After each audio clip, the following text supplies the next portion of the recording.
You've just won a generous injury settlement for your client, paying off their past medical bills and their Medicare conditional payments.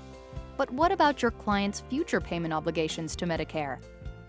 Many attorneys and firms have chosen to simply ignore this issue, despite the fact that Congress passed legislation back in 1980 that makes Medicare a secondary payer to all other forms of coverage in most circumstances. That means that your client may become responsible for future Medicare allowable medical costs solely because they settled the case, also creating potential liability for you. Medicare set-aside accounts can protect settlement proceeds from these medical costs if you minimize the amount that goes in. At the Plaintiff's MSA and Lien solution, we think the best way to maximize the client's net settlement is by avoiding the MSA altogether, when possible, by attacking it head-on before settlement. We have a 3-step strategy to avoid MSAs that we'd like to share with you, because we feel the best Plaintiff's MSA is no MSA at all.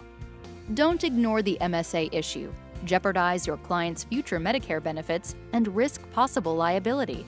To find out more about our LMSA strategy, call us for a no-obligation consultation today at 888-672-7583 or visit our website at plaintiffsmsa.com.